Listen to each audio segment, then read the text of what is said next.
আসসালামু আলাইকুম সুপ্রিয় দর্শক, বিকে রেসিপিতে স্বাগতম। মাত্র এক প্যাকেট রাঁধুনি কাচ্চি মশলা দিয়েই ঝটপট করে তৈরি করে ফেলুন কাচ্চি লাভারদের জন্য ইয়াম্মি মজাদার বিফ কাচ্চি।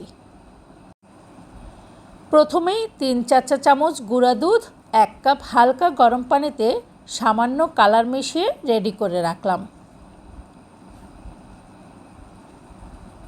4-5টা কাজু বাদাম, কাঠবাদাম ও পেস্তা বাদাম ভেঙে নিলাম। মিহি করে গুঁড়ো করলাম না, একটু ভাঙা ভাঙা থাকবে।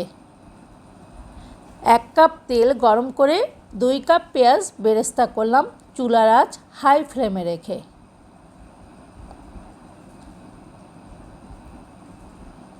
পেঁয়াজ বেরেস্তা করে তুলে রেখে ওই তেলের মধ্যেই আলুতে সামান্য কালার মিশিয়ে খুব হালকা করে ভেজে তুললাম।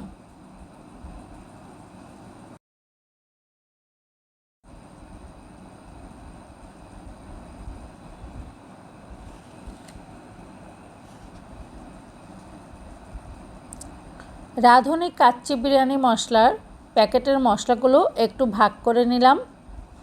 আস্ত মশলাগুলো আলাদা করেছি, এলাচ, দারুচিনি আর শাহি জিরা, আর সামান্য এলাচ দারুচিনি আলাদা করে রাখলাম। আমি বাসার থেকেও কিছু এলাচ আর দারুচিনি অ্যাড করেছি, যেহেতু প্যাকেটে খুব সামান্যই ছিল তাই 4-5টা এলাচ আর দারুচিনি অ্যাড করেছি। চাল সেদ্ধ করব তখন দেওয়ার জন্য। 2 কেজি মাংস। এবার মাংস ভালো করে ধুয়ে তার মধ্যে 2 টেবিল চামচ টক দই, আদা বাটা, রসুন বাটা 2 টেবিল চামচ করে, পেঁয়াজ বেরেস্তা, স্বাদ মতো লবণ, প্যাকেটের গুঁড়া মশলা ও আস্ত মশলা মাখিয়ে ওই তেলের হাঁড়িতেই 1 ঘন্টা ম্যারিনেট করে রেখেছি। পানি গরম করে তাতে শাহি জিরা, এলাচ, দারুচিনি, গোলমরিচ, কাবাব চিনি, লবণ ফুটিয়ে চাল ঢেলে 50% ফুটে উঠলেই মাংসের উপর বিছিয়ে দিয়ে তার উপরে পেঁয়াজ বেরেস্তা দেব এবং অন্যান্য উপকরণ দিয়ে দেব। চাল 50% ফুটে উঠছে এবং আমি চালগুলো তুলে ফেলছি। আর ওইদিকে মাংসটা প্রায় 1 ঘন্টা আমি ম্যারিনেট করে রেখে দিয়েছিলাম।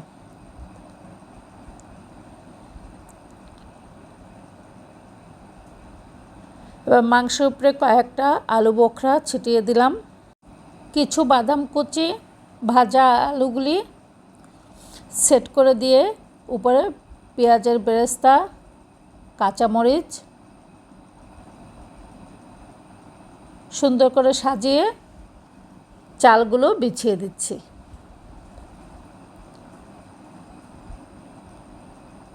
চালগুলো চারিদিকে এমনভাবে বিছিয়ে দেব যেন মাংসগুলো একদম ঢেকে যায়।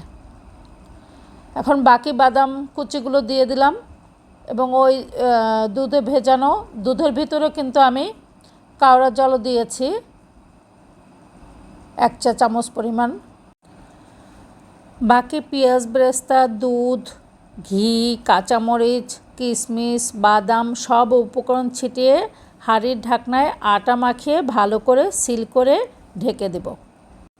উপরে যে ছিদ্রটা আছে ওটাও আটকে দিলাম। এবার প্রথম 5 মিনিট হাই ফ্লেম দিয়ে রান্না করব। পরে একটা স্টিলের পাত্রে পানি দিয়ে একদম লো ফ্লেমে 1 ঘন্টা 20 থেকে 30 মিনিটে চুলার উপরে রেখে দেব। লো ফ্লেমে আস্তে আস্তে করে রান্না করব প্রায় 1.5 ঘন্টার মতো। ঢাকনা খুলে সালাদ অথবা আমার মতো আলু বোখরা চাটনির সাথে গরম গরম পরিবেশন করুন সহজেই তৈরি করা ইয়াম্মি মজাদার বিফ কাচ্চি। রেসিপিটি যদি ভালো লেগে থাকে তাহলে আপনার কাছের মানুষদের সাথে শেয়ার করুন আর একটি লাইক করে কমেন্ট করে জানিয়ে দেন আপনার ভালো লাগার অনুভূতি। সহজ ও অল্প সময় তৈরি খাবারের রেসিপি পেতে সাবস্ক্রাইব করে পাশের বেল আইকনটি ক্লিক করে রাখুন যেন নতুন ভিডিও দিলেই আপনার কাছে নোটিফিকেশন চলে যায়। আজ তাহলে শেষ করছি। আল্লাহ হাফেজ।